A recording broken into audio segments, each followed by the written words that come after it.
Isang kasinungalingan ang sumira sa lahat. Habang nag-iisa si Maya sa malamig na ulan, hawak ang pusong duguan at tiyan na may tatlong buhay, nagdiriwang sa loob ng mansyon ang lalaking nangakong proprotekta sa kanya. Pera lang ang habol ng basurang yan. Sigaw ni Rafael, itinatapon ang mga pekeng litrato. Walang luha, tinalikuran ni Maya ang ginto kapalit ng dangal. Bubuhayin ko sila nang wala ka, bulong ng kanyang nag-aapoy na kaluluwa. Ngunit 5 taon ang lilipas. Paano kung ang katotohanan ay biglang kumatok sa kanyang sira-sirang pintuan? Hindi siya karapat-dapat sa pamilyang ito. Isang hampas lupa na katulad niya ay hindi kailanman dapat humawak sa apelyidong Montemayor. Gagawin ko ang lahat. Mawala lang ang babaeng iyan sa buhay ng anak ko. Ang tinig na yon ni Doña Helena ay nagmula sa isang lumang recorder, malamig at puno ng pagkamuhi. Tila isang lason na dahan-dahang gumagapang sa katahimikan ng silid. Habang umaalingaw-ngaw ang boses ng kanyang ina, sa isang malayong sulok ng lungsod, si Maya ay gising na bago pa sumikat ang araw. Ang kanyang mga kamay, na dati ay makinis at laging may hawak na mamahaling pabango, ngayon ay puno na ng kalyo at sugat mula sa magdamag na pagmamasa ng harina. Sa gitna ng malamig na madaling araw, pinupunasan niya ang namumuong pawis sa kanyang noo gamit ang dulo ng kanyang luma at kupas na apron. Tinititigan niya ang iilang barya sa kanyang palad, sapat lamang para pambili ng gamot ni Clara at gatas para sa 2 pa niyang anak. Ang bawat pagkirot ng kanyang likod ay tila paalala ng malupit na gabing iyon. 5 taon na ang nakalilipas nang itapon siya ni Rafael sa gitna ng unos dahil sa isang kasinungalingang hindi niya kailanman nagawa. Habang nagpapakasasa ang pamilya Montemayor sa pilak at sutla, si Maya ay nakikipagbuno sa amoy ng usok at harina upang mabuhay ang mga anak na hindi man lang kilala ng kanilang ama. Sa kabilang banda, sa loob ng isang pribadong silid sa ospital, nakatayo si Rafael sa harap ng kama ni Dr. Cruz. Ang doktor, na dati ay iginagalang ngunit ngayon ay tila isang anino na lamang ng kamatayan, ay nanginginig na humawak sa braso ni Rafael. Sa bawat paghinga nito ay maririnig ang tunog ng pagsisisi. Inamin ng doktor ang katotohanang matagal nang nakabaon sa ilalim ng mga pekeng dokumento. Ang mga larawan ng pagtataksil, ang DNA test na nagsabing hindi kay Rafael ang mga bata, lahat ng yon ay isang masining na gawa ng panlilinlang na pinunduhan ng sarili niyang ina. Ang bawat salitang lumalabas sa bibig ng doktor ay tila isang matalim na balisong na humihiwa sa dibdib ni Rafael. Ang galit na dati ay nakatuon kay Maya ay biglang nagbago ng direksyon, naging isang higanting alon ng pagsisisi na tumama sa kanyang puso. Ang babaeng tinawag niyang taksil, ang babaeng ipinahiya niya sa harap ng maraming tao, ay ang tanging tao na tunay na nagmahal sa kanya nang walang hinihinging kapalit. Nanginig ang mga tuhod ni Rafael habang binabasa ang mga totoong resulta ng pagsusuri. Ang katotohanan ay tila isang malamig na tubig na gumising sa kanya mula sa 5 taon ng pagkabulag. Ang bawat sampal na ibinigay niya kay Maya noon ay tila bumabalik sa kanya ngayon, mas masakit at mas nakamamatay. Ang katahimikan sa loob ng ospital ay nabasag lamang ng mabilis na pagtibok ng kanyang puso na tila gustong kumawala sa kanyang tadyang. Napatingin siya sa bintana kung saan nagsisimula nang pumatak ang ulan. Nasaan si Maya? Paano siya nabuhay sa loob ng 5 taon na walang sinasandalan? Ang bawat segundong lumilipas ay tila isang karayom na tumutusok sa kanyang konsensya, nag-iiwan ng tanong na hindi niya alam kung paano sasagutin. May pagkakataon pa ba para itama ang isang pagkakamaling pumatay sa kaluluwa ng taong pinakamahal niya? Kabanata 2, ang pangalawang pagyanig. Ang ulan ay tila walang balak tumigil. Bumubuhos ito ng may kasamang bagsik habang binabagtas ng marangyang sasakyan ni Rafael ang maputik na kalsada ng Barangay Silangan. Hindi siya makapaniwala na sa lugar na ito, kung saan ang amoy ng kanal at nabubulok na basura ay nanunuot sa hangin, naninirahan ang babaeng dati ay reyna ng kanyang tahanan. Mula sa loob ng sasakyan, nakita niya ang isang pamilyar na anino. Isang babae ang pilit na itinutulak ang isang kariton na puno ng sako ng harina. Ang kanyang mga paa, na nakasuot lamang ng manipis na tsinelas, ay lumulubog sa malalim na putik. Ang bawat tulak niya ay may kasamang hininga ng pagod at pagsusumamo. Hindi napansin ni Rafael na tumutulo na ang kanyang sariling luha habang pinagmamasdan ang paghihirap ni Maya. Ang dating mahinhin na lakad nito ay pinalitan na ng bigat ng responsibilidad at pasanin ng buhay. Nang huminto ang sasakyan sa tapat ni Maya, ang tanging maririnig ay ang tunog ng ulan na humahampas sa bubong. Bumukas ang pinto at lumabas si Rafael. Ang kanyang mamahaling sapatos ay agad na nabalot ng dumi. Nang magtagpo ang kanilang mga mata, tumigil ang mundo. Ang balde ng tubig na bitbit ni Maya ay bumagsak sa lupa. Lumikha ng isang mahinang tunog na tila hudyat ng muling pagbubukas ng mga sugat. Walang pag-ibig sa mga mata ni Maya. Tanging takot at matinding pait ang nakita ni Rafael. Lumingon si Maya sa loob ng maliit na dampa at sumigaw sa takot. Iniisip na baka kukunin ng lalaki ang tanging yaman na natitira sa kanya. Ang pagkikita na dapat ay puno ng yakap ay naging isang eksena ng matinding pag-iwas at puot. "Huwag kang lalapit, Rafael. Wala ka nang makukuha rito. Patay na ang Maya na kilala mo." Ang ginitgit na sabi ng babae habang ang kanyang buong katawan ay nanginginig sa galit. Ngunit bago pa man makapagsalita si Rafael, 3 maliliit na nilalang ang mabilis na lumabas mula sa loob ng dampa. 3 batang lalaki at babae na may parehong hugis ng mata, parehong hubog ng ilong, at parehong aura ng katapangan na katulad ni Rafael. Ang mundo ni Rafael ay tila muling niyanig, mas malakas kaysa sa anumang lindol na naranasan niya. Ang mga bata, na dati ay sinabi sa kanyang hindi niya dugo, ay nakatitig sa kanya ngayon ng may pagtataka at proteksyon para sa kanilang ina. Ang 3 munting anghel na ito ang patunay ng kanyang pinakamalaking pagkakamali at ang kanyang pinakamahalagang kayamanan na itinapon niya sa limot. Ang bawat bata ay humawak sa binti ni Maya.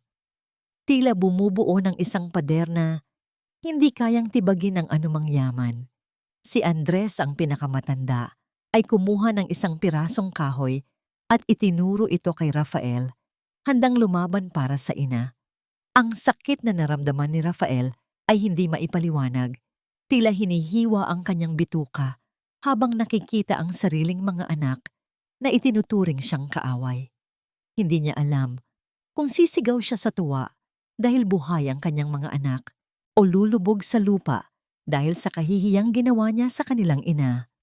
Ang ulan ay patuloy na bumubuhos, tila hinuhugasan ang natitirang dangal ni Rafael habang nakatayo sa harap ng pamilyang winasak niya ng sarili niyang mga kamay. Isang malakas na pagkulog ang bumasag sa katahimikan. Mabilis na kinuha ni Maya ang mga bata at itinulak sila papasok sa loob ng bahay. Bago niya isara ang pinto, tiningnan niya si Rafael nang may pandidiri. Walang salita, walang paliwanag ang sapat para burahin ang 5 taon ng gutom, puyat, at pangungutya ng lipunan. Ang tunog ng pagsasara ng pinto at ang paglak ng trangka ay tila isang pinal na hatol para kay Rafael. Nakatayo siya roon, mag-isa sa dilim at dumi, habang ang katotohanan ay unti-unting lumulunod sa kanya. Paano niya mapapatawad ang sarili niya ngayong alam na niyang ang mga batang iyon ay bunga ng kanilang pag-iibigan na itinuring niyang isang sumpa? Hindi mabibili ng 5 milyong piso ang 5 taon ng gutom, puyat at pangungutya ng mundo, Rafael. Itago mo ang tsekeng iyan dahil mas madumi pa yan sa putik na kinatatayuan mo ngayon. Ang tinig ni Maya ay hindi sumisigaw, ngunit ang bawat salita ay may talim na mas masakit pa sa hiwa ng patalim. Hawak ni Rafael ang isang pirasong papel na may lagda ng kanyang kapangyarihan, isang tsekeng may halagang sapat na upang baguhin ang buhay ng kahit sinong naninirahan sa esterong iyon. Ngunit sa harap ni Maya, ang puting papel na yon ay tila naging isang malupit na biro. Nakatayo ang babae sa gitna ng kanyang maliit at madilim na kusina, hawak ang isang basahan na basa at puno ng uling.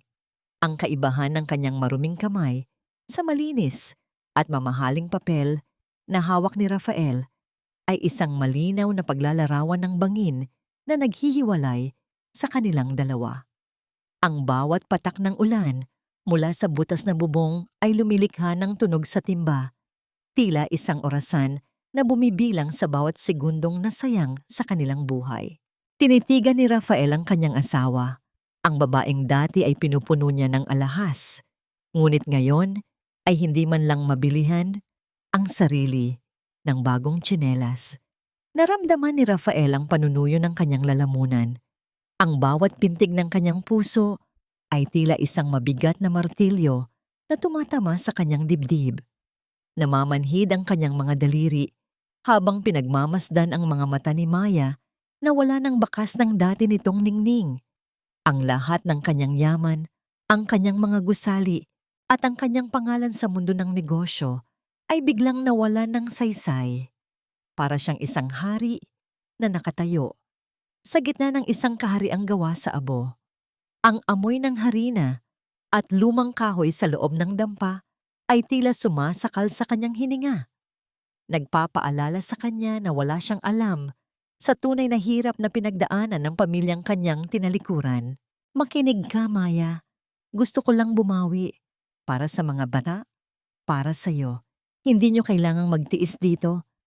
Ang pilit na pagsusumamo ni Rafael, ang kanyang tinig ay basag at puno ng desperasyon.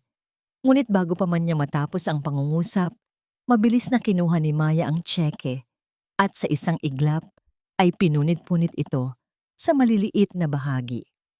Ang tunog ng pagkapunit ng papel ay tila hudyat ng tuluyang pagkawasak ng huling tulay sa pagitan nila.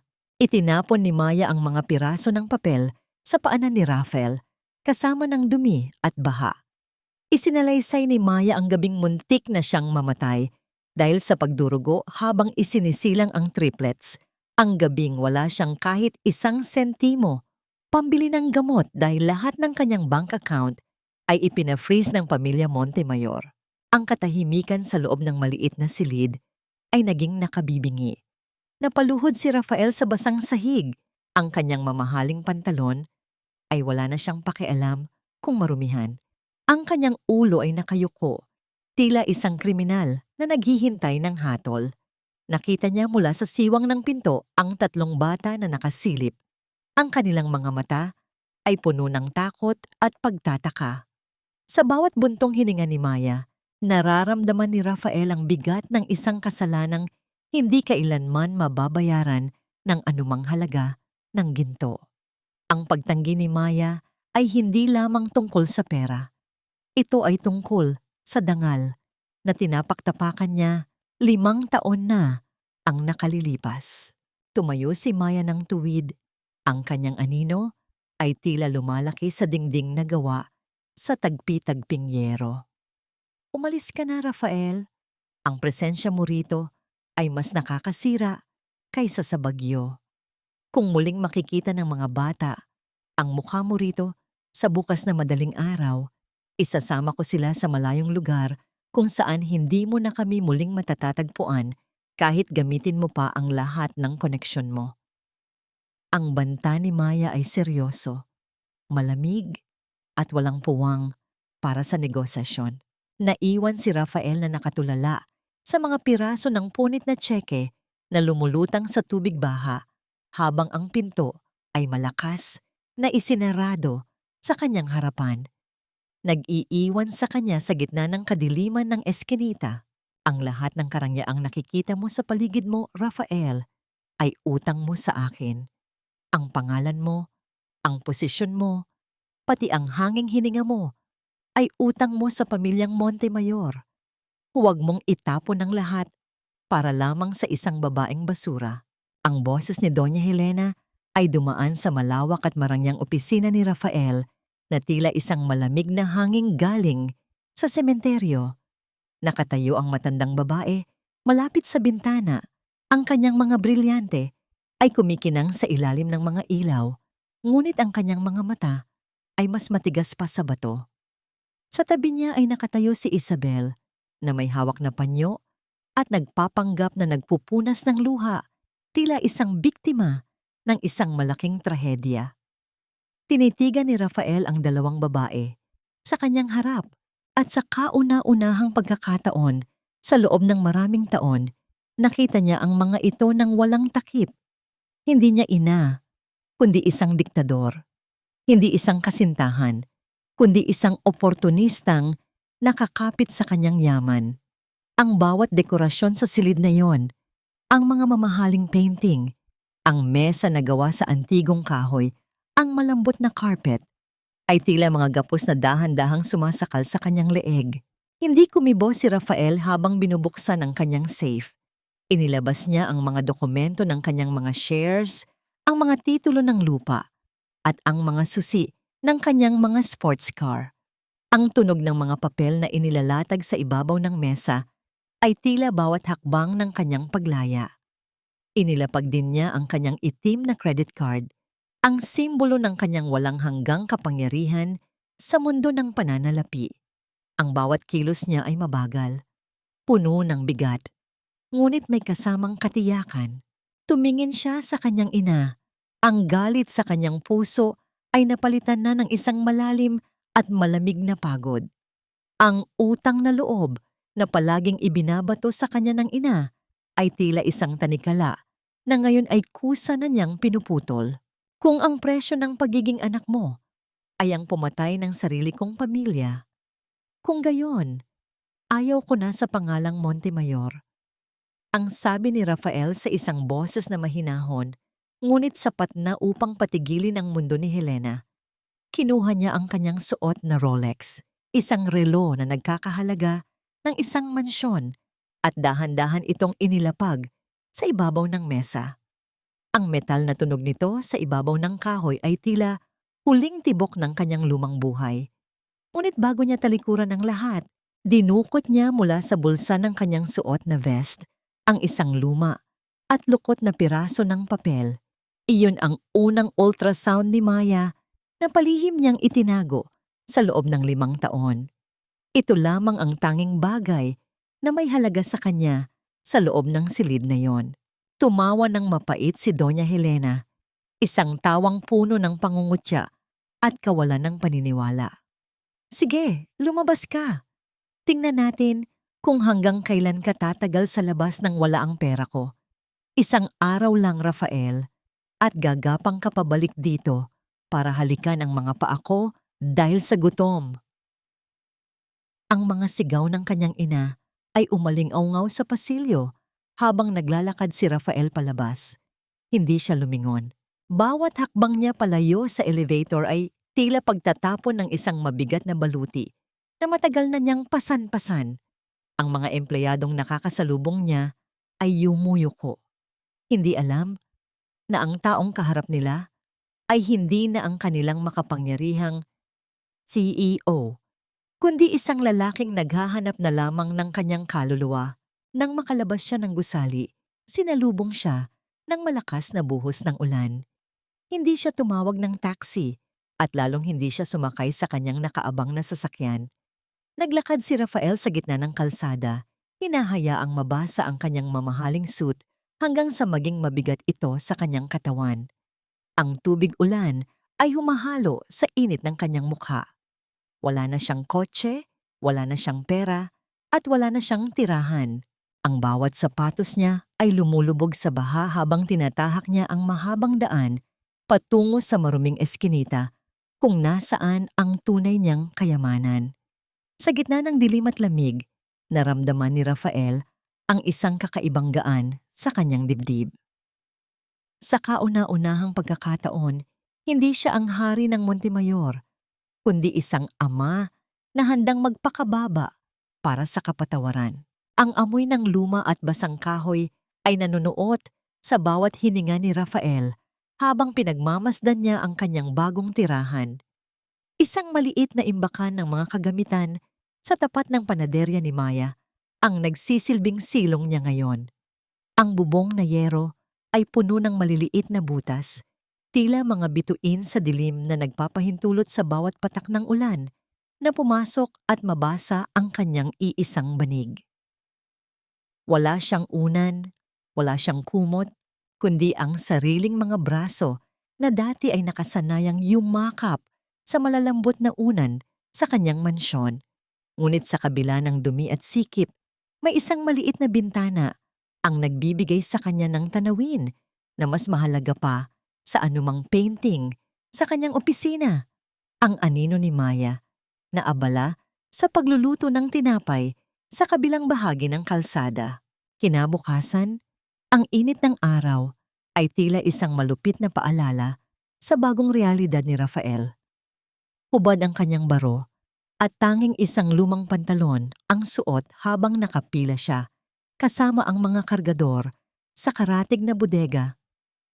Harina, ang kanyang balat na dati ay inaalagaan sa mga mamahaling spa, ngayon ay unti-unting namumula at nasusunog sa ilalim ng sikat ng araw. Bawat sako ng harina na ipinapasan sa kanyang balikat ay may bigat na tila ang lahat ng kanyang mga pagkakamali sa nakaraan. Nararamdaman niya ang panginginig ng kanyang mga tuhod at ang bawat butil ng pawis na humahalo sa puting alikabok ng harina, lumilikha ng isang malagkit na putik sa kanyang katawan. Ngunit hindi siya dumaing. Sa bawat hakbang, ang tanging iniisip niya ay ang mukha ng kanyang mga anak at ang pag-asang balang araw ay mapapatawad siya ni Maya. Mula sa malayo, nakatayo si Maya sa pintuan ng kanyang maliit na tindahan, hawak ang isang baso ng tubig. Hindi niya mapigilang mapako ang tingin sa lalaking dati ay nag-uutos lamang sa isang kumpas ng daliri. Ngunit ngayon ay yumuyukod sa bigat ng isang sako. Isang kakaibang kirot ang dumaan sa kanyang dibdib. Galit siya, oo. Ngunit ang makita ang dating makapangyarihang Rafael Montemayor na nagpapakababa ng ganito ay nagdulot ng isang hindi maipaliwanag na kaguluhan sa kanyang isipan. Bakit ka nagtitiyaga rito, Rafael? Bakit kailangan mong gawin ito? Ang bulong niya sa sarili habang mabilis na umiwas ng tingin nang lumingon ang lalaki sa kanyang direksyon. Hindi naging madali ang buhay para sa isang dayuhan sa eskinita. Isang grupo ng mga lalaking tambay ang lumapit kay Rafael habang siya ay nagpapahinga sa tabi ng isang tumpok ng basura. Ang isa sa kanila, na amoy alak at may nakakatakot na ngiti, ay sadyang itinulak si Rafael hanggang sa mapadpad ito sa isang malalim na hukay ng putik. Nagtawanan ang mga ito, tinatawag siyang tisoy na kargador at bagsak na hari. Imbes na lumaban o gumamit ng dahas, gaya ng dating Rafael, nanatiling kalmado ang lalaki. Dahan-dahan siyang tumayo mula sa putik, pinunasan ang kanyang mukha at nagpatuloy sa pagtatrabaho ng walang imik. Ang kanyang pananahimik ay hindi tanda ng kahinaan, kundi ng isang taong alam na ang tunay na laban ay wala sa kamao, kundi sa pagpapakumbaba. Nang sumapit ang gabi, sa ilalim ng malamlam na ilaw ng isang bombilya, nakaupo si Rafael sa harap ng kanyang bodega. Maingat niyang binubuksan ng isang maliit na pakete ng murang bandage na binili niya sa kanto. Ang kanyang mga daliri ay puno ng sugat at rismos, bawat galaw ay may kaakibat na hapdi. Ngunit habang nilalagay niya ang bandage sa kanyang mga sugat, isang tipid na ngiti ang sumilay sa kanyang mga labi. Sapat na sa kanya na nakikita niya mula sa malayo ang kanyang mga anak na naglalaro bago matulog. Sa kabila ng sakit ng katawan, ang kanyang puso ay nagsisimulang makaramdam ng kapayapaan na hindi niya nahanap sa loob ng 5 taon ng karangyaan. Gayunpaman, sa dilim ng kalsada, isang itim na sasakyan ang dahan-dahang dumaan, hindi kalayuan sa kinaroroonan ni Rafael. Isang kamay ang lumabas mula sa bintana. Hawak ang isang kamera na may mahabang lente. Ang tunog ng bawat pagkuha ng larawan ay nalunod sa ingay ng mga kuliglig, ngunit ang bawat kuha ay nakatuon sa tatlong batang masayang naghahabulan sa loob ng bakod ni Maya. Hindi alam ni Rafael na habang sinusubukan niyang buuin ang kanyang pamilya, may mga mata nang nagmamasid upang muling wasakin ang lahat ng kanyang pinaghihirapan. Biglang nahati ang katahimikan ng gabi nang marinig ang isang malakas na tunog ng pagkabasag ng kahoy at pagkalas ng kinakalawang na bakal mula sa itaas ng tindahan ni Maya. Ang lumang signboard ng panaderya na matagal nang marupok ay biglang bumigay at dahan-dahang nahulog patungo sa kinaroroonan ni Maya na noon ay nagwawalis sa ilalim nito. Walang oras para sumigaw. Sa isang iglap, tila tumigil ang pag-ikot ng mundo para kay Rafael. Mabilis siyang tumakbo, ang kanyang mga paa ay humahampas sa semento. At sa huling segundo, ay ginamit niya ang kanyang sariling likod bilang kalasag upang saluhin ang mabigat na signboard bago ito tumama sa ulo ni Maya. Ang tunog ng pagtama ng bakal sa kanyang tadyang ay tila isang malakas na kalabog na nagpabagsak sa kanya sa lupa, habang si Maya ay naiwang nakatulala at nangangatog sa takot. Ang bawat hininga ni Rafael ay may kasamang matinding hapdi. Tila may mga pinong bubog na bumabaon sa kanyang mga tadyang sa tuwing susubukan niyang gumalaw. Nakahiga siya sa semento, ang bigat ng bakal na signboard ay dahan-dahang inalis ng mga kapitbahay na rumesponde sa ingay ng pagbagsak. Ngunit sa kabila ng sakit, ang tanging hinahanap ng kanyang mga mata ay ang mukha ni Maya.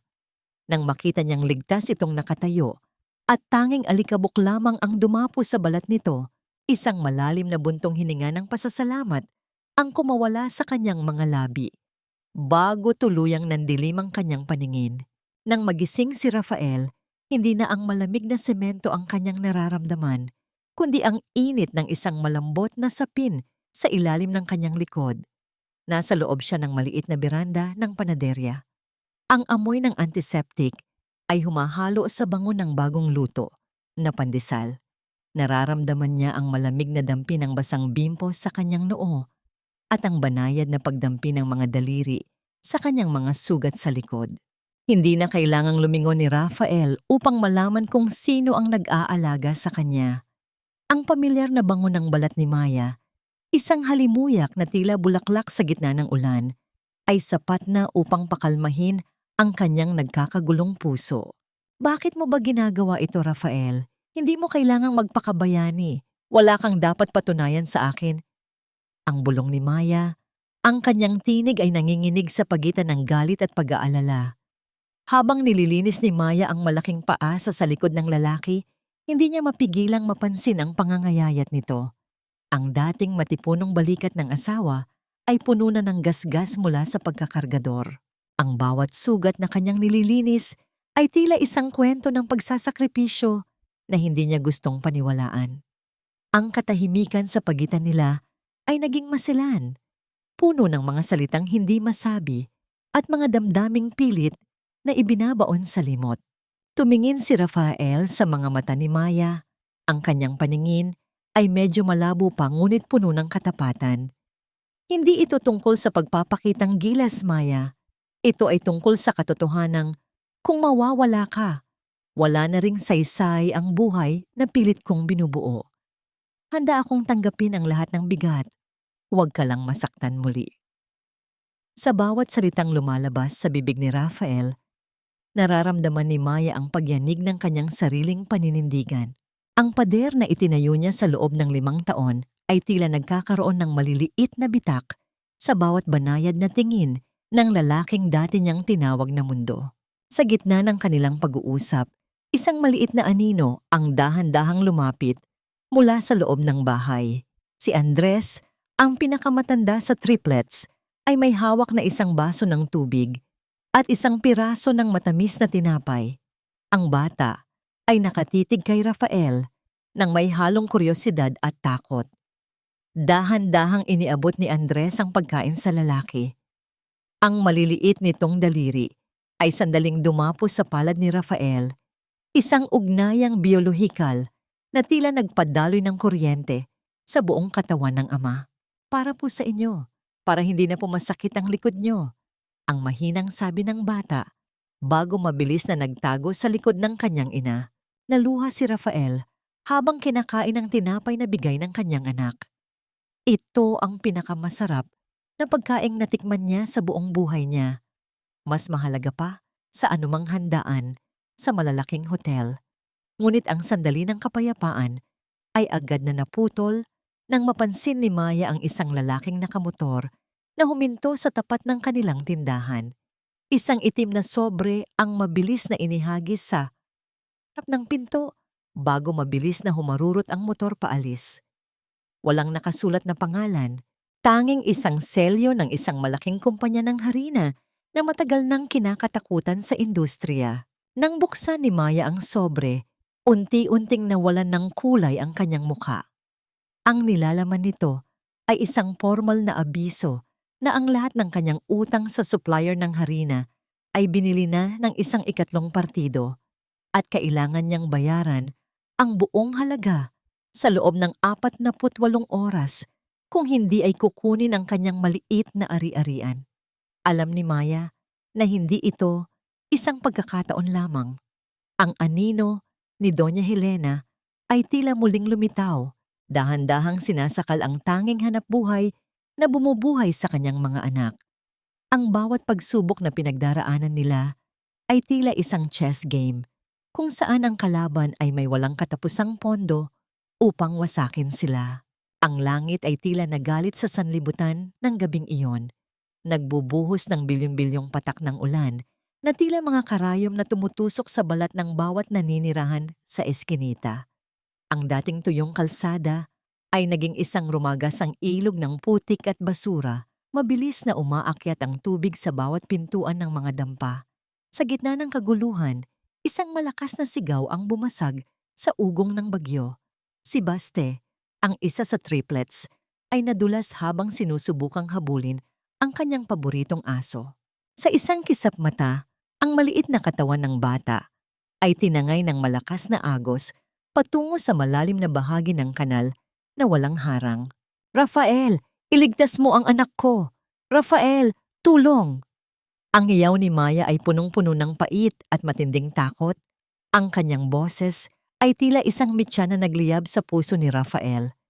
Sa kauna-unahang pagkakataon, sa loob ng 5 taon, narinig ni Rafael ang kanyang pangalan mula sa labi ni Maya nang walang kasamang puot, kundi isang pagsusumamo. Hindi nag-isip ang lalaki. Kahit na kumikirot pa ang kanyang mga tadyang mula sa aksidente sa signboard, tumalon siya sa itim at malamig na tubig. Ang lamig ng baha ay tumagos sa kanyang mga buto at ang lakas ng agos ay tila mga kamay na humihila sa kanya pababa. Ngunit ang tanging nakikita niya ay ang maliliit na kamay ni Baste na pilit na kumakapit sa isang nabubulok na sanga ng puno. Nagpumigla si Rafael laban sa galit ng kalikasan. Ang bawat kumpas ng kanyang mga braso ay may kaakibat na panalangin at paghingi ng tawad sa bawat segundo ng pagkawala niya bilang ama. Nang maabot niya si Baste, ang bata ay nanginginig na at halos mawalan na ng malay dahil sa lamig. Gamit ang kanyang huling lakas, itinaas ni Rafael ang bata sa kanyang mga balikat. Ginamit niya ang kanyang sariling katawan bilang pader upang harangan ang mga malalaking piraso ng kahoy at yero na tinatangay ng baha. Hinahayaang ang bawat tama ng basura ay tumama sa kanyang likod, huwag lamang madampyan ang balat ng anak.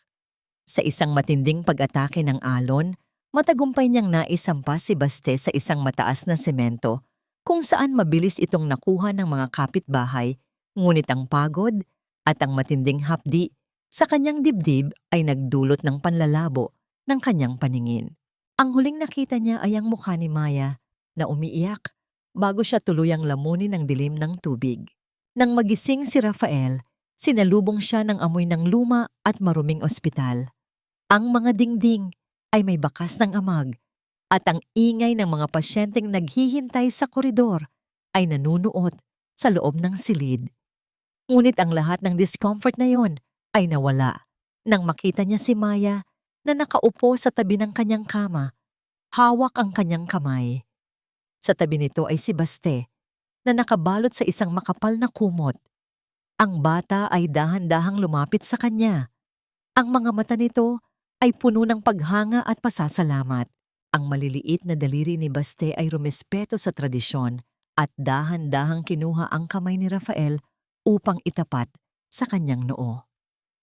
Salamat po, tatay. Ang mahinang bulong ng bata na tila isang himala sa pandinig ni Rafael. Ang salitang tatay ay mas matamis pa sa anumang tagumpay sa negosyo, isang selyo ng pagtanggap na hindi niya inakalang makakamit niya. Gayunpaman, ang sandali ng katahimikan ay mabilis na nabasag. Ang tunog ng mga dekalidad na sapatos na tumatama sa luma at maduming sahig ng ospital ay lumikha ng isang nakakatakot na ritmo. Lumitaw sa pintuan ang 4 na lalaking nakasuot ng itim na suit, matitipuno, at may mga mukhang walang emosyon. Sa gitna nila ay nakatayo ang isang abogado na may hawak na formal na dokumento. Ang selyo ng pamilya Montemayor ay kitang-kita sa bawat pahina. Ang lamig ng aircon mula sa labas na pumasok sa silid ay tila nagdala ng presensya ni Doña Helena na handang bawiin ang lahat ng sinimulang buuin ni Rafael. Tinitigan ng abogado si Maya nang may halong pangungutya at awtoridad. Inilahad nito ang isang dokumento na nagsasaad na dahil sa insidenteng nangyari sa baha, napatunayan umanong pabaya ang ina at mapanganib ang kapaligiran para sa mga bata.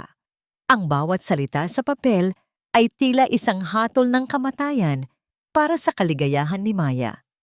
Sa labas ng bintana, ang mga itim na sasakyan ng pamilya Montemayor ay nakaparada na, naghihintay lamang ng hudyat upang tuluyang agawin ang 3 bata mula sa piling ng kanilang mga magulang.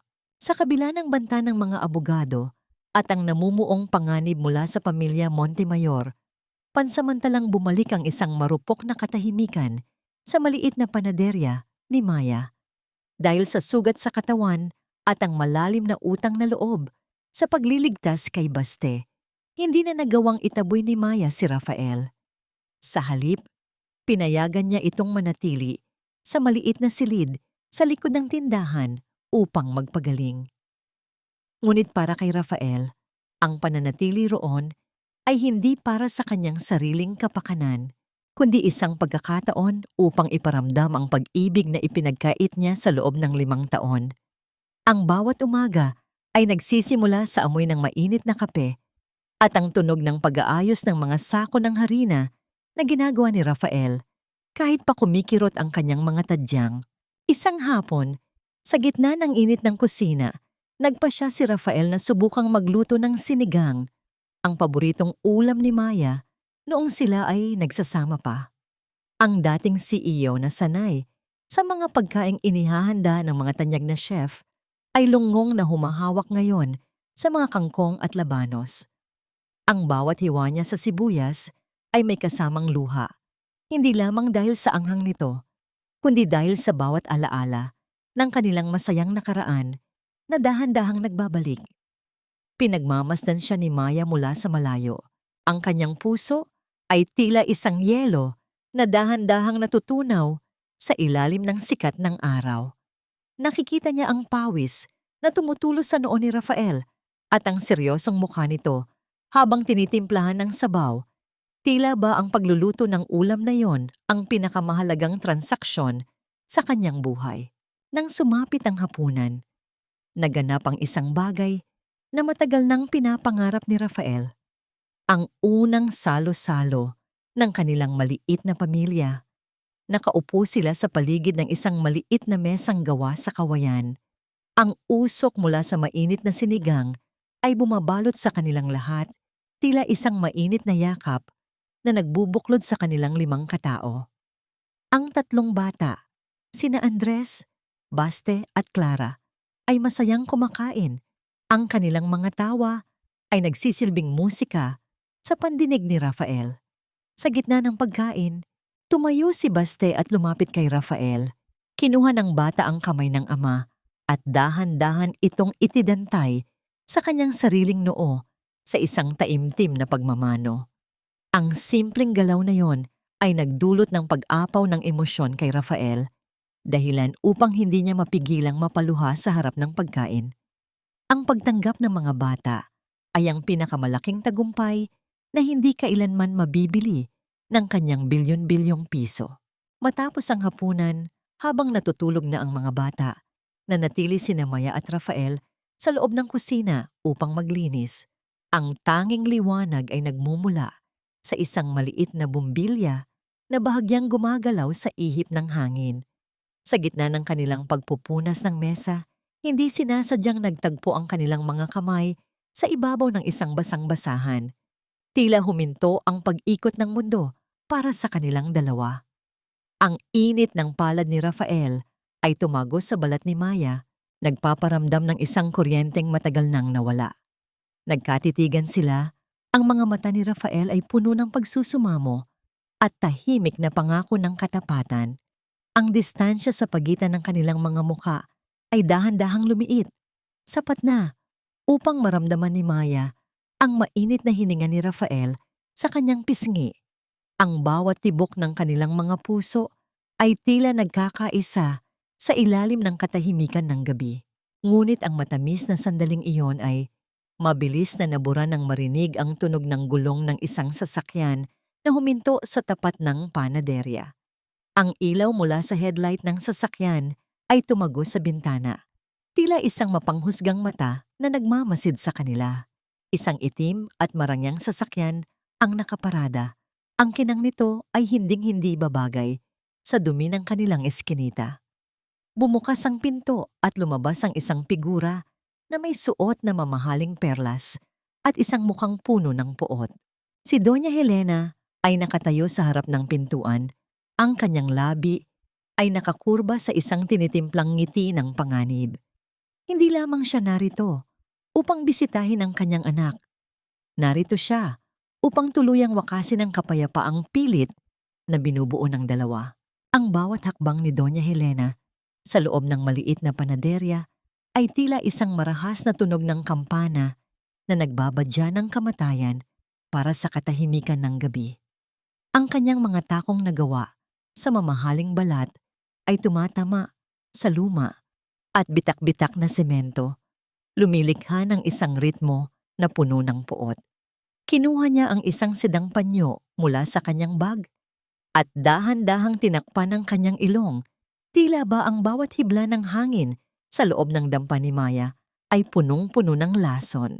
Ang kanyang mga mata, na mas matalas pa sa mga hiyas na nakasabit sa kanyang leeg, ay dahan-dahang nilibot ang kabuuan ng silid.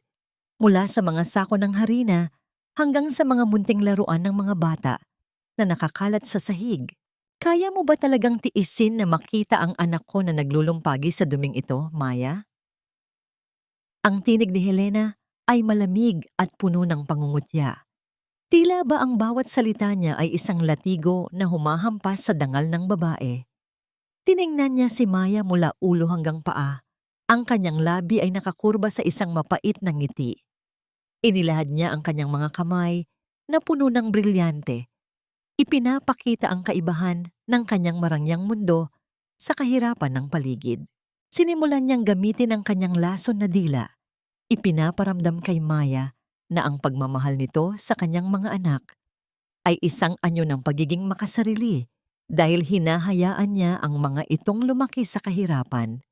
Ang bawat pangungusap ni Helena ay binalot niya ng tinatawag niyang pagmamalasakit, isang anyo ng manipulasyon na naglalayong basagin ang loob ng isang ina. Hindi tumahimik si Maya. Tumayo siya ng tuwid sa harap ng kanyang mesa. Ang kanyang mga kamay na may bahid pa ng harina ay mahigpit na nakakapit sa gilid nito. Ang duming sinasabi niyo, Doña Helena, ay ang dumi ng marangal na pagtatrabaho. Mas gusto ko nang lumaki ang mga anak ko sa maliit na bahay na puno ng pag-ibig kaysa sa isang mansyon na kasing lamig ng inyong puso. Ang bawat salita ni Maya ay puno ng paninindigan, ngunit sa loob-loob niya ay nanginginig ang kanyang mga tuhod. Nakikita niya sa gilid ng kanyang paningin ang tatlong bata na nakasilip mula sa likod ng kurtina.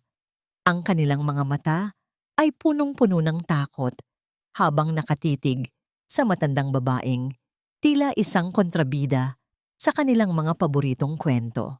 Mabilis na humarang si Rafael sa gitna ng dalawang babae.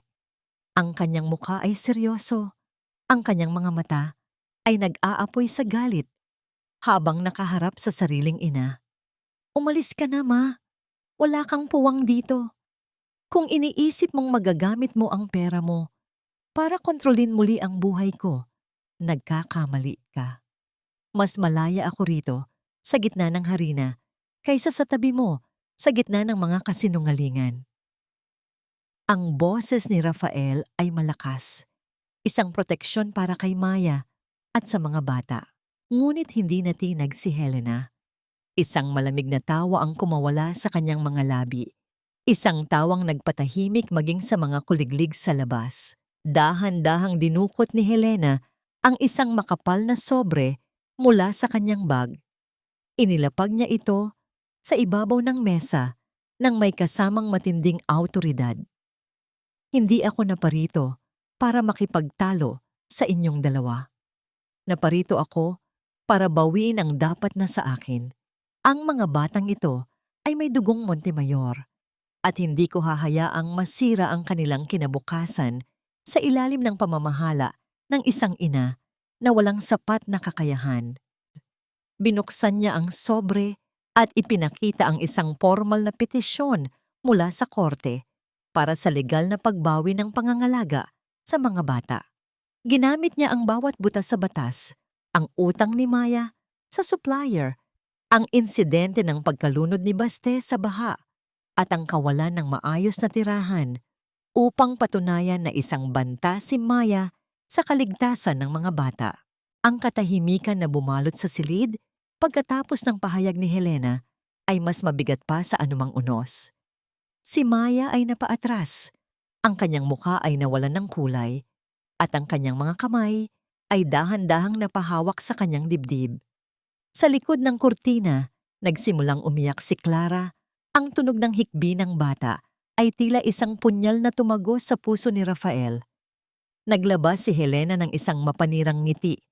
Alam niyang naitanim na niya ang binhi ng takot sa puso ng kanyang mga kaaway. Bago siya lumabas, lumingon siya sa huling pagkakataon at sinabing ang laban na ito ay hindi matatapos hanggang hindi niya nakukuha ang huling sentimo at ang huling bata mula sa kanila. Ang mga itim na sasakyan ay nananatiling nakaparada sa tapat ng panaderya ni Maya. Tila mga buitreng naghihintay lamang ng pagkakataong lumapa. Sa bawat pagbukas ng pinto ng tindahan, nararamdaman ni Maya ang mapanuring tingin ng mga lalaking nakasuot ng suit na nakabantay sa laba. Hindi lamang sila mga gwardiya.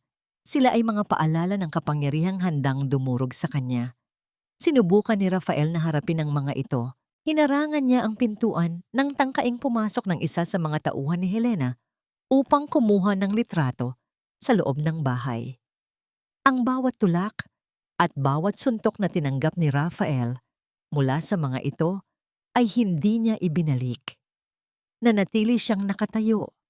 Ang kanyang katawan ay nagsisilbing pader, habang ang bawat pasa sa kanyang mukha ay nagpapatunay ng kanyang determinasyong protektahan ang kanyang pamilya mula sa panghihimasok ng kanyang ina. Sa mga sumunod na araw, ang panaderya na dati ay puno ng amoy ng bagong lutong tinapay ay unti-unting naging tahimik at malungkot. Isa-isang tumigil ang mga supplier ng harina at asukal sa paghahatid ng mga sangkap.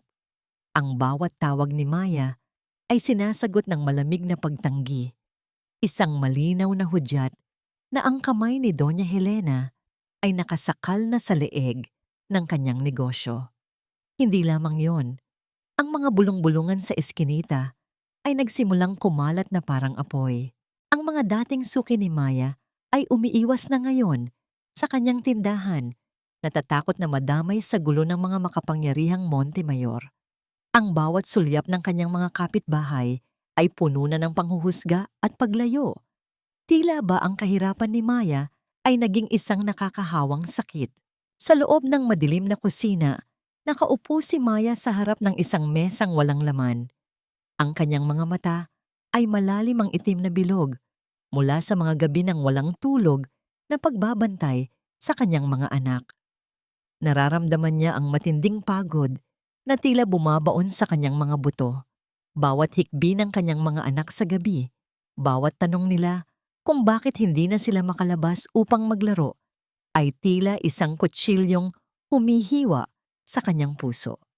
Ang kawalan ng pera, ang kawalan ng pagkain, at ang patuloy na banta ng pagkawala ng kanyang mga anak ay nagdulot sa kanya ng isang matinding kawalan ng pag-asa. Pakiramdam niya ay isa siyang ibon na unti-unting pinuputulan ng mga pakpak sa loob ng isang ginintuang hawlan na gawa sa utang at batas. Lumingon si Maya kay Rafael na noon ay nagpupunas ng dugo sa kanyang labi pagkatapos ng isa na namang pakikipagtalo sa mga gwardiya sa labas. Imbes na pasasalamat, ang nakita ni Rafael sa mga mata ni Maya ay isang malalim na puot at panunumbat. "Umalis ka na, Rafael. Parang awa mo na. Umalis ka na rito." Ang paos na tinig ni Maya na puno ng pait. Ang bawat salita niya ay tila isang sampal sa mukha ni Rafael. Sinisisi siya ni Maya sa lahat ng kamalasang dumarating sa kanila. Ang presensya ni Rafael, na dati ay nagbibigay ng pag-asa, ngayon ay tila isang sumpa na humihila sa kanila pababa. Para kay Maya, ang pag-alis ni Rafael ang tanging paraan upang tumigil ang kanyang ina sa pagpapahirap sa kanila. Hindi makapaniwala si Rafael sa kanyang narinig. Ang bawat salita ni Maya ay tila nagpira-piraso sa kanyang puso. Nais niyang yakapin ang babae, nais niyang sabihing hindi niya ito iiwan, ngunit ang bawat paglapit niya ay sinasalubong ng matinding pagtulak at sigaw ni Maya. Ang bawat patak ng luha ni Maya ay tila isang laso na dahan-dahang pumapatay sa determinasyon ni Rafael. Nakita niya ang pagkawasak ng kaluluwa ng babaeng mahal niya at ang katotohanang siya ang mitya ng lahat ng ito ay isang pasaning hindi niya kayang dalhin. Ang katahimikan sa pagitan nila ay napuno ng tunog ng mabibigat na hininga at ang mahinang iyak ni Clara mula sa kabilang silid. Nang sumapit ang hating gabi, isang mahinang katok ang narinig sa pinto. Isang puting sobre ang dahan-dahang isiningit sa ilalim nito. Kinuha ito ni Maya nang may nanginginig na mga kamay. Ang selyo ng korte ay tila isang malamig na hatol sa ilalim ng malamlam na ilaw ng bumbilya. Ito ang formal na subpina, ang utos na kailangan nilang humarap sa korte bukas ng umaga upang desisyunan ang kapalaran ng kanyang 3 anak. Niyakap ni Maya ang dokumento sa kanyang dibdib. Ang kanyang katawan ay nanginginig sa matinding takot habang nakatitig sa 3 bata na mahimbing na natutulog. Hindi alam na ang bukas ay maaaring ang huling araw na magkakasama silang lahat sa ilalim ng iisang bubong. Sa gitna ng kadiliman ng gabi, kung saan ang tanging liwanag ay ang malamlam na bumbilya sa kusina, hinawakan ni Rafael ang magkabilang balikat ni Maya. Nararamdaman niya ang panginginig ng katawan ng babae. Isang panginginig na dulot ng matinding pagod at takot na mawalan. Imbes na sumunod sa utos ni Maya na umalis, lalong nag-alab ang determinasyon sa mga mata ni Rafael. "Makinig ka sa akin, Maya. Hindi ako aalis. 5 taon kitang iniwan sa dilim at hinding-hindi ko nahahayaang mangyari iyon muli. Hindi ko gagamitin ang pera ni Helena, kundi ang talino at ang katotohanang matagal niyang itinago. Lalaban tayo para sa mga bata." Ang bawat salita ni Rafael ay tila isang mainit na agos na dahan-dahang nagpapatunaw sa yelo ng kawalan ng pag-asa sa puso ni Maya. Hindi nag-aksaya ng panahon si Rafael. Sa tulong ng isang lumang telepono na hiram sa isang kapitbahay, sinimulan niyang tawagan ang mga dating empleyado at kaibigan sa kumpanya na alam niyang may utang na loob sa kanya. Ang mga taong dati niyang tinulungan nang walang nakakaalam ay nagsimulang tumugon. Sa bawat bulong sa kabilang linya, unti-unting nabubuo ang isang larawan ng katiwaliang pinamumunuan ni Doña Helena. Habang ang mundo ay natutulog, si Rafael ay abala sa paggawa ng isang estratehiya, hindi bilang isang CEO ng isang higanteng kumpanya, kundi bilang isang ama na handang itaya ang lahat para sa kaligtasan ng kanyang tahanan. Ang kanyang mga mata ay nanatiling gising, tila isang agila na nagbabantay sa kanyang mga inakay. Kinaumagahan, bago pa man sumikat ang araw, isang hindi inaasahang pangyayari ang nagbigay ng kulay sa madilim na eskinita. Si Aling Nena, ang matandang kapitbahay na dati, ay tila palaging may masamang sinasabi tungkol kay Maya, ay dahan-dahang kumatok sa pintuan. May dala siyang isang maliit na basket ng mga sariwang itlog at ilang piraso ng saging. Alam naming mahirap ang sitwasyon niyo ngayon, Maya, pero huwag mong isiping mag-isa ka. Kami ang pamilya mo rito sa eskinita at hindi kami papayag na kunin nila ang mga bata nang ganoon na lamang. Isa-isa ring lumapit ang iba pang mga kapitbahay. May dalang kape, tinapay, at mga salita ng suporta. Ang komunidad na dati ay tila malayo ay biglang naging isang matibay na pader ng proteksyon para kay Maya at sa kanyang mga anak. Naramdaman ni Maya ang isang mainit na luha na dahan-dahang gumapang sa kanyang pisngi. Sa gitna ng kanyang pinakamababang punto, ang pag-ibig ng mga taong itinuturing niyang mahihirap ay masigit pa sa anumang yaman na inalok ni Helena.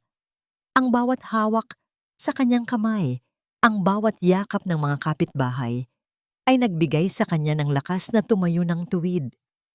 Tumingin siya kay Rafael at sa kauna-unahang pagkakataon sa loob ng maraming taon, isang maliit na ngiti ng pasasalamat ang sumilay sa kanyang mga labi. Ang pagbabagong nakikita niya sa lalaki mula sa pagiging makasarili tungo sa pagiging isang tunay na tagapagtanggol ay nagsimulang maghilom sa mga sugat ng kanyang nakaraan. Gayunpaman, ang kapayapaan ay muling niyanig nang sumapit ang madaling araw. Isang marangyang sasakyan ang dahan-dahang huminto sa dulo ng eskinita. Lumabas mula rito si Isabel, suot ang kanyang mamahaling bestido na tila hindi kailanman madadapuan ng dumi. May dala siyang isang maliit na maleta at dahan-dahang pumasok sa loob ng tindahan ni Maya habang wala si Rafael. Sa loob ng maleta ay nakasalansan ang makakapal na bundle ng pera, mga perang sapat upang makabili ng bagong buhay sa ibang bansa. Tumingin si Isabel kay Maya nang may halong puot at nakakapanindig balahibong ng ngiti. Kunin mo na ang perang ito, Maya. Umalis ka na kasama ang mga bata at huwag na kayong magpapakita pa kay Rafael. Kung hindi mo tatanggapin ang alok na ito, tinitiyak ko sa'yo, sa korte bukas, hindi mo lang mawawala ang iyong mga anak, kundi sisiguraduhin naming mabubulok ka sa kulungan dahil sa mga kasong isasampa namin laban sa'yo. Isang pirma mo lang sa dokumentong ito na isinusuko mo ang iyong karapatan bilang ina at magiging malaya ka na mula sa hirap na ito.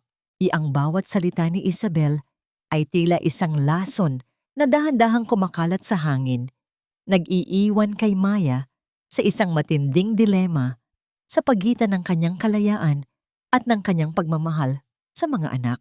Ang loob ng hukuman ay tila isang malaking palamigan na nagpaparamdam ng panginginig sa bawat buto ni Maya.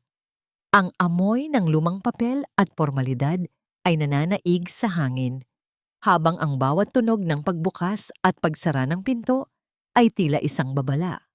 Sa isang panig, nakaupo si Doña Helena na parang isang reynang nakaupo sa kanyang trono. Ang kanyang suot, na asul na sidang terno, ay walang kasing kinang, at ang bawat perla sa kanyang leeg ay tila nagpapatibay sa kanyang kapangyarihan. Sa tabi niya ay ang kanyang abogado, isang lalaking may matalas na mga mata at boses na tila isang talim na handang humiwa sa dangal ni Maya. Sa gitna ng paglilitis, ang boses ng abogado ni Helena ay umalingaw-ngaw sa buong silid. Bawat salita ay punong-puno ng pangungutya. Inilahad niya ang mga larawan ng tila madungis na panaderya. ang mga record ng utang ni Maya, at ang ulat tungkol sa nangyaring insidente sa baha. Kagalang-galang na hukom, paano natin maipagkakatiwala ang tatlong batang ito sa isang ina na hindi man lang makabili ng sapat na harina para sa kanyang negosyo? Isang ina na hinayaang malunod ang sariling anak dahil sa kapabayaan? Ang kahirapan ay hindi isang kasalanan, ngunit ang ilagay ang buhay ng mga bata sa panganib dahil sa kawalan ng kakayahan ay isang krimen. Ang bawat pangungusap ng abogado ay tila isang mabigat na bato na ibinabato sa pagkatao ni Maya. Dahilan upang ang bawat taong nakikinig ay makaramdam ng matinding awa at galit. Tumayo si Maya sa bilihan ng saksi. Ang kanyang mga kamay ay nanginginig habang mahigpit na nakakapit sa gilid ng kahoy. Sa loob ng kanyang bulsa, mahigpit niyang hinahawakan ang isang maliit na buwahumen. Isang tila hindi perpektong gansilyo na gawa sa makukulay na lana na ibinigay sa kanya ni Clara bago sila umalis ng bahay. Ang bawat hibla ng lana sa kanyang mga daliri ay nagbibigay sa kanya ng lakas na hindi kayang ibigay ng anumang pera. Maaring wala akong bilyon-bilyon sa bangko, ngunit ang bawat subo ng pagkain ng mga anak ko ay galing sa marangal na pagtatrabaho. Ang bawat sugat sa aking kamay ay patunay na hinding-hindi ko sila tatalikuran. Ang pagmamahal ng isang ina ay hindi sinusukat sa laki ng mansyon, kundi sa lalim ng sakripisyo upang manatiling buo ang kanyang pamilya. Ang kanyang tinig, bagaman may halong hikbi, ay puno ng awtoridad na nagpatahimik sa buong hukuman. Ngunit lalo pang naging mabigat ang sitwasyon nang tawagin si Isabel upang tumestigo.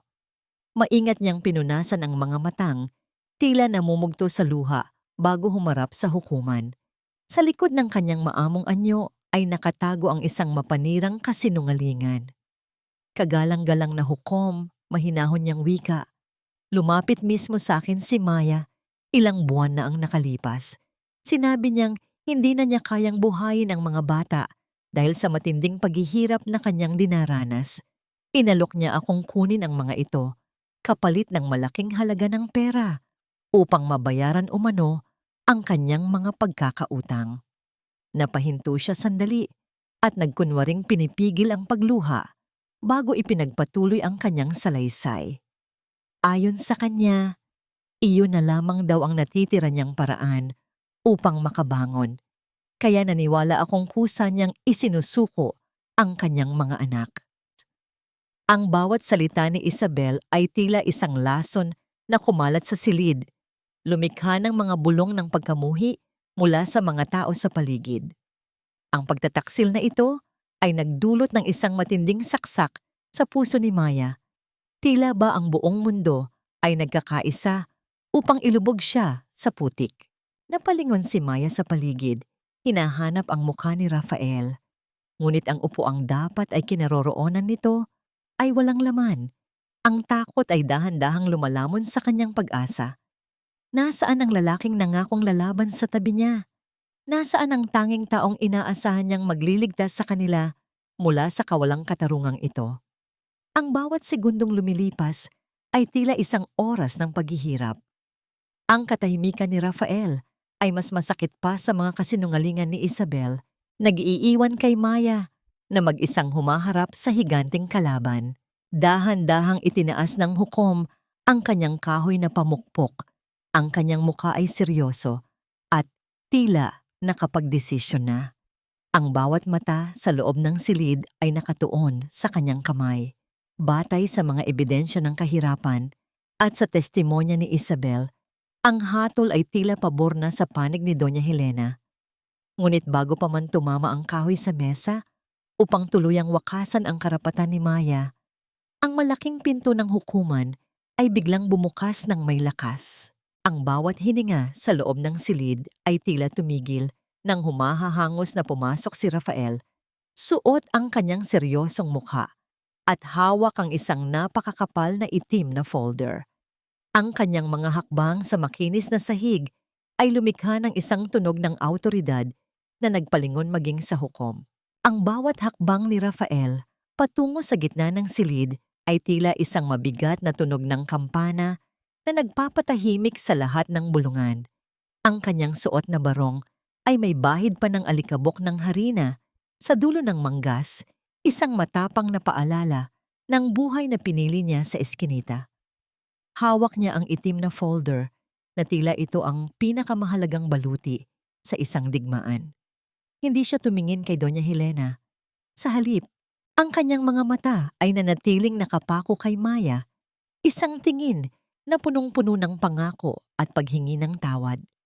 Ang hangin sa loob ng hukuman ay tila naging masikip, naghihintay sa bawat salitang lalabas sa kanyang mga labi. Tumayo si Rafael sa bilihan ng saksi. Ang kanyang tinig ay hindi nanginginig. Bagkus ay punong-puno ng isang awtoridad na hindi nanggagaling sa pera, kundi sa katotohanan.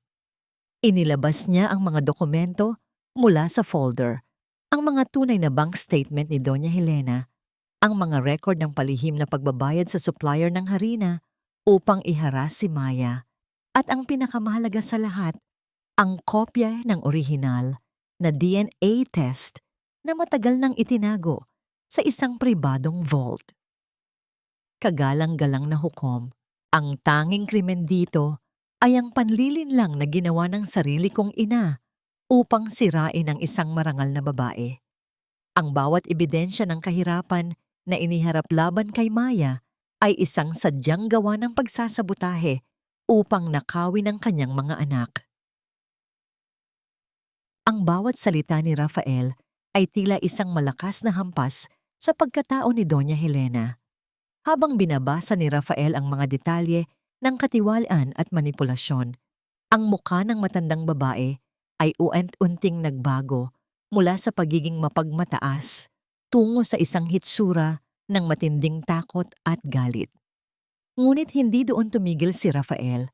Humarap siya sa hukom at sa harap ng lahat ay inamin ang kanyang sariling pagkukulang. Ako ay naging bulag, naging duwag, at naging isang malaking kabiguan bilang asawa at ama. Ang babaeng ito, na tinatawag ninyong walang kakayahan, ay ang tanging dahilan kung bakit may buhay at dangal ang mga anak ko ngayon. Kung meron mang dapat parusahan dito, iyon ay ako. At ang sistemang mapangapi na kinakatawan ng pamilya Montemayor.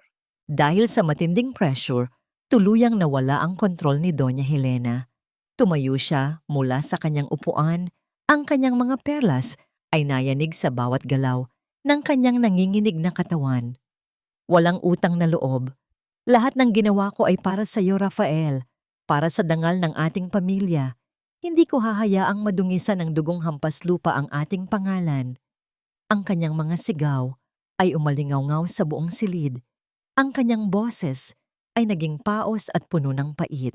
Ang maskara ng pagiging isang marangal na aristokrata ay tuluyang nahulog. Ipinapakita ang isang babaeng nilamon na ng sariling kasamaan at pagmamataas. Ang bawat taong naroon ay nakasaksi sa tunay na mukha ng kontrabida. Isang babaeng mas pinahalagahan ang pilak kaysa sa sariling dugo. Sa gitna ng kaguluhan, dahan-dahang itinaas ng hukom ang kanyang kahoy na pamukpok at malakas itong itinama sa mesa. Ang tunog ng pagbagsak ng kahoy ay tila isang pinal na hatol na nagtapos sa 5 taon ng pagdurusa ni Maya. Batay sa mga bagong ebidensya ng pandaraya at ang direktang testimonya ng sariling anak ng nagrereklamo, ibinasura ng korte ang lahat ng petisyon ni Doña Helena. Hindi lamang yon, nag-utos din ang hukom ng agarang investigasyon sa mga krimen ng panlilinlang at manipulasyon ng dokumento. 2 pulis ang dahan-dahang lumapit kay Helena. Ang tunog ng kanilang mga sapatos sa sahig ay tila hudyat ng katapusan ng kanyang pamumuno. Nang ilabas si Doña Helena mula sa hukuman, dumaan siya sa harap ni Rafael. Ang kanilang mga mata ay nagtagpo sa huling pagkakataon. Ang isa ay puno ng puot at ang isa ay puno ng isang malalim na lungkot. Napaluha si Rafael, hindi dahil sa panghihinayang sa yaman, kundi dahil sa pagkawasak ng huling hibla ng ugnayan sa kanyang ina.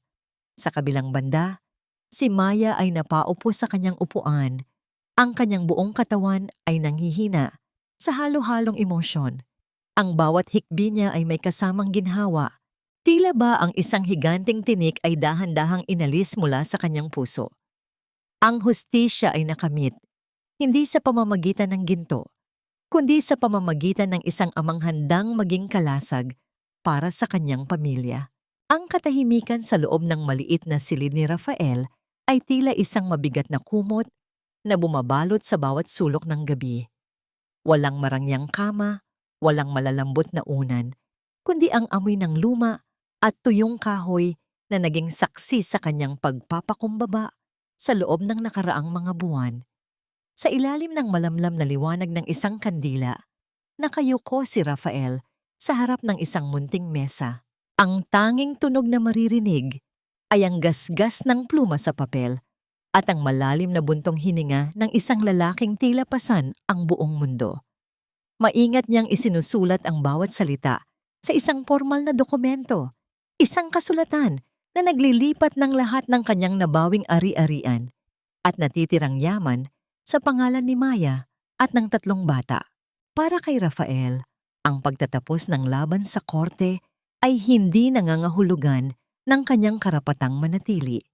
Sa bawat sulyap niya kay Maya, nakikita niya hindi lamang ang pagmamahal, kundi ang 5 taon ng pilat at hapdi na siya mismo ang nagdulot.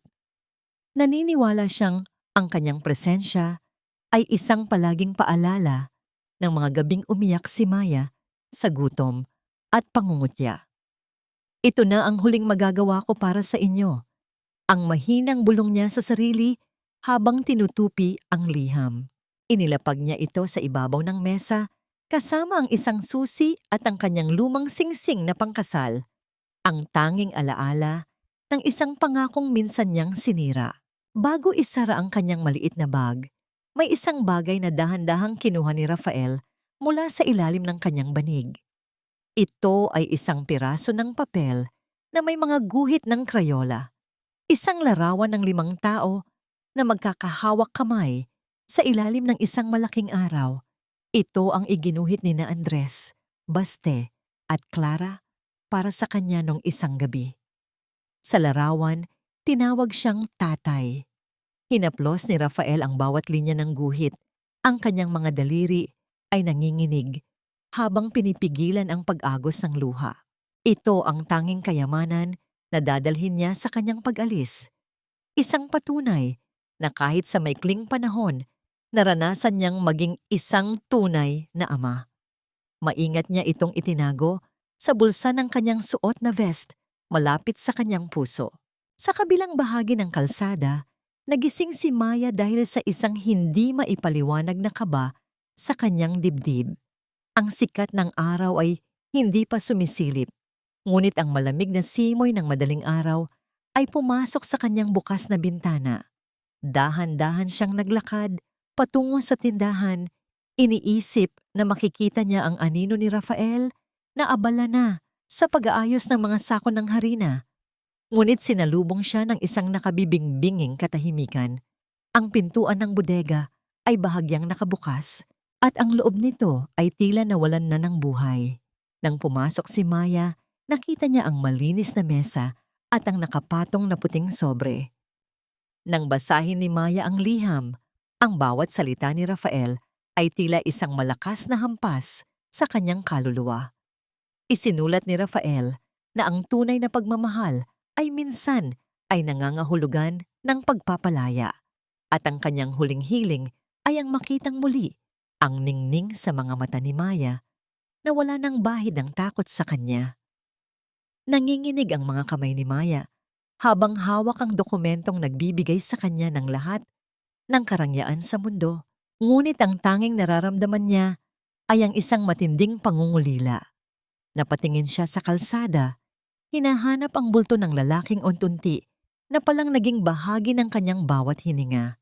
Sa terminal ng bus na hindi kalayuan sa kanilang lugar, nakatayo si Rafael sa gitna ng usok at ingay ng mga sasakyang nagsisimula ng bumiyahe. Ang amoy ng krudo At ang tunog ng mga gulong na dumadaan sa basang semento ay tila nagpapabilis sa pagtibok ng kanyang puso. Hawak niya ang kanyang manipis na bag. Ang kanyang mga mata ay nakatingin sa malayo, patungo sa isang lugar na wala siyang katiyakan. Dumating ang isang lumang bus. Ang tunog ng makina nito ay malakas na umuungol sa gitna ng katahimikan ng umaga. Dahan-dahan siyang humakbang paakyat sa pintuan ng bus. Ang bawat baitang ay tila naglalayo sa kanya sa pamilyang pinakamamahal niya. Sa huling sandali bago pumasok, lumingon siya sa direksyon ng eskinita. Ang kanyang mga labi ay bumuo ng isang tahimik na pamamaalam. Ang panginginig ng makina ng bus ay ramdam na ramdam ni Rafael sa ilalim ng kanyang mga paa.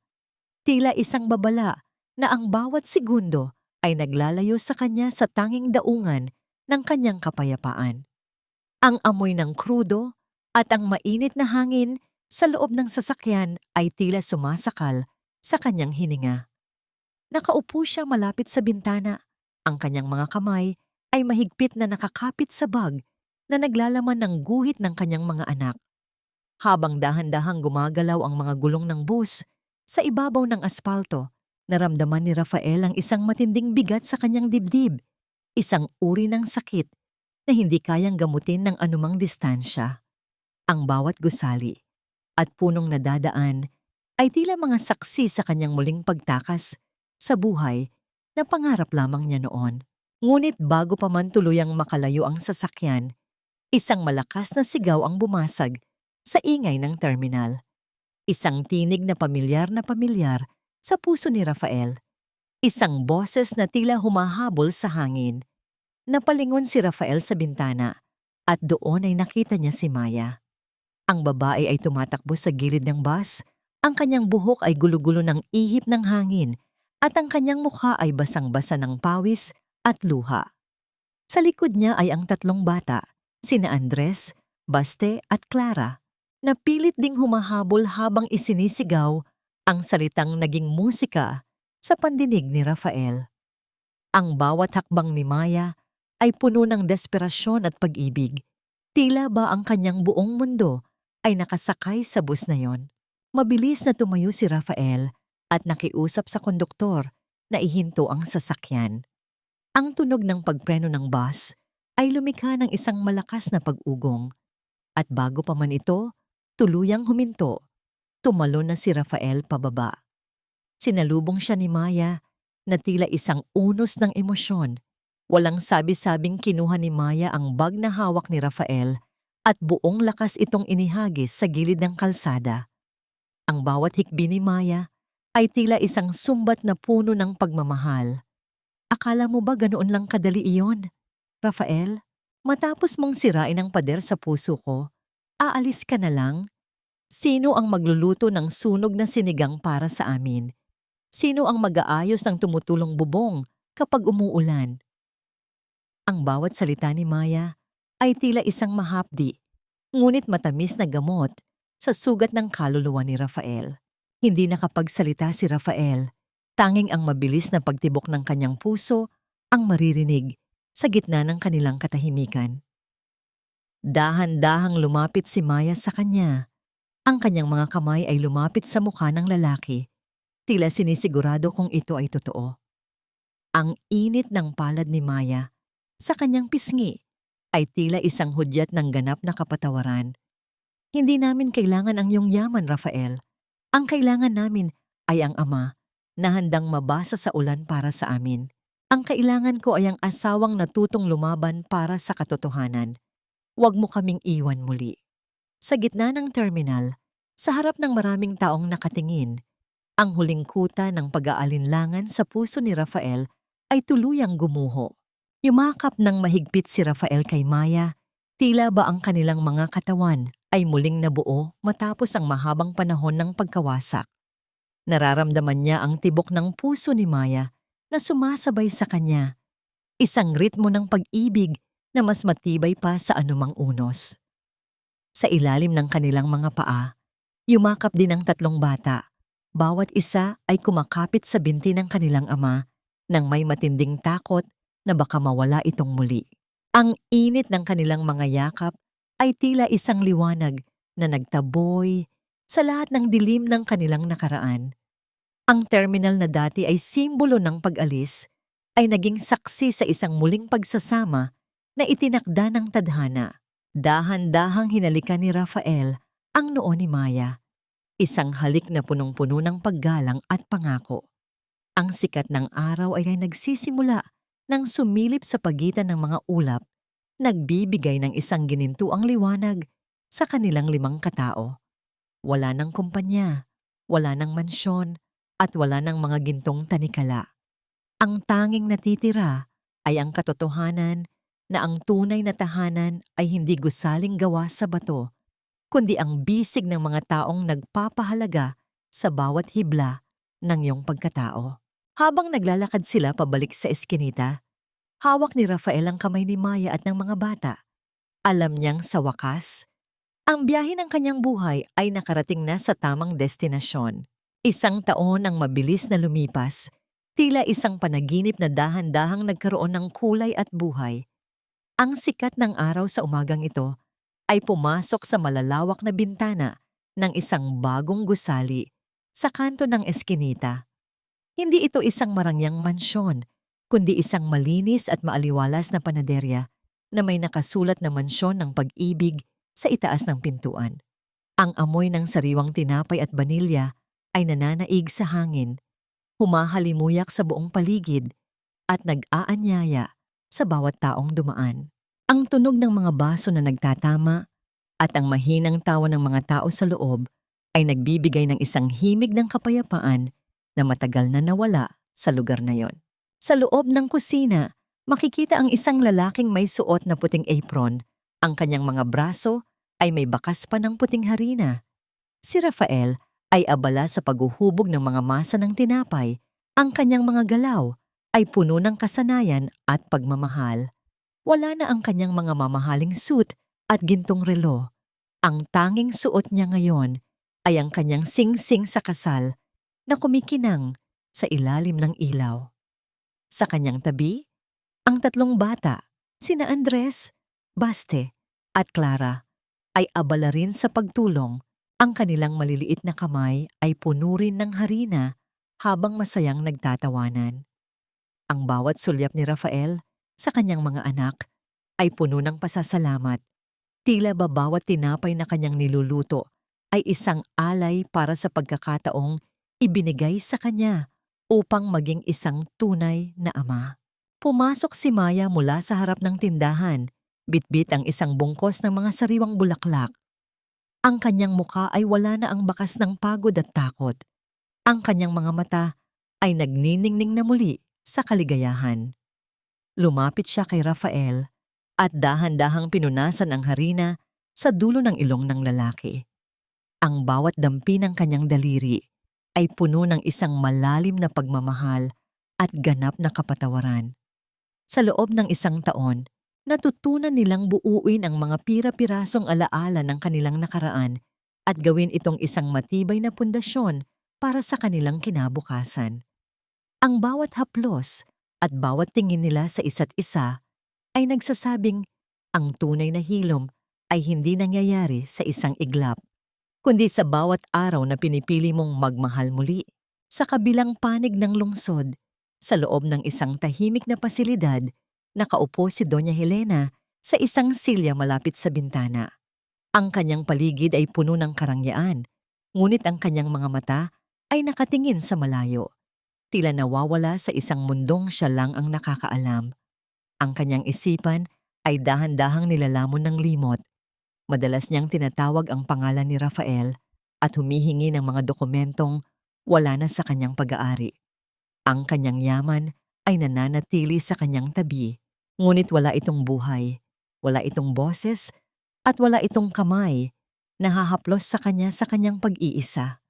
Ang kaparusahan ni Helena ay hindi ang pagkabilanggo sa likod ng rehas, kundi ang pagkabilanggo sa isang mansyong puno ng pilak ngunit walang kahit isang hibla ng pagmamahal. Habang palubog ang araw, nagtipon ang pamilya sa maliit na garden sa likod ng kanilang tindahan. Nakasandal si Maya sa balikat ni Rafael habang pinagmamasdan ng triplets na naglalaro sa damuhan. Napagtanto ni Rafael na ang tunay na pamana na iiwan niya sa kanyang mga anak ay hindi ang mga gusali ng Montemayor o ang bilyon-bilyong piso sa bangko. Ang tunay na pamana ay ang kakayahang humingi ng tawad, ang lakas na magpatawad, at ang katapangang manatili sa piling ng pamilya kahit sa gitna ng pinakamalakas na bagyo. Ang bawat sandali ng katahimikan at bawat tawa ng kanyang mga anak ay ang tunay na kayamanan na hinding-hindi mananakaw ng sinuman. Ang kwento ni Maya at Rafael ay nagsilbing paalala na ang pag-ibig ay tila isang tinapay na kailangang dumaan sa init ng hurno upang maging matibay at masarap. Ang bawat paso at bawat hirap ay bahagi ng proseso ng pagbuo ng isang buhay na mas matamis pa sa anumang pangarap. Habang dahan-dahang lumulubog ang araw, ang anino ng kanilang pamilya ay nagkakaisa sa lupa. Isang larawan ng ganap na paghilom at walang hanggang pag-asa. Ang mansyon ng pag-ibig ay hindi lamang isang pangalan ng tindahan, kundi ang katotohanang natagpuan na nila ang kanilang tunay na tahanan sa piling ng isa't isa.